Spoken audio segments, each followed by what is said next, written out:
Okay, so what are macros? Macros just are a series of actions in an application. Now notice I'm using the words an application, even though we're in Excel here and obviously we're focused very much on Excel macros.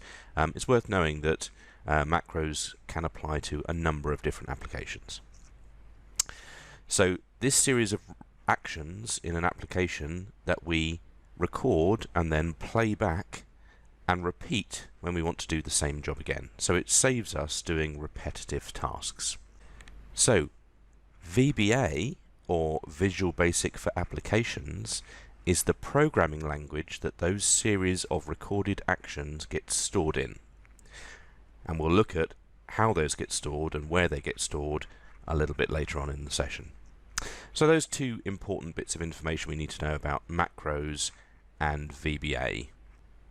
There are also a couple of settings that I'd like to draw your attention to make our lives easier when we're working with macros. The first one is that we should have the developer ribbon turned on.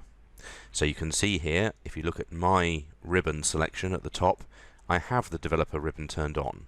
If it wasn't there, then to turn it on, you simply right-click over any of the ribbon areas, go to Customize the ribbon, and then on the right-hand side, scroll down the list of available ribbons and you'll find the developer ribbon.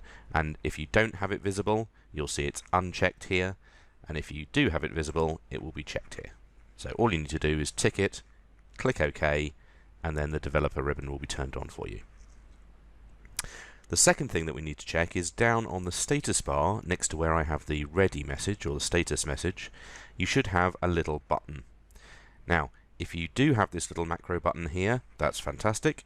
If you don't, to turn it on, right-click over the status bar and just come up to the macro recording option here, and you'll see that there's a little tick next to mine indicating that mine is turned on. If I click it once, it'll turn off and the button disappears. If I tick it again, it'll come back and we've got our button. So just to make sure that those two things are enabled. So we have the macro recording button down at the bottom of the status bar, and we have our developer ribbon turned on at the top.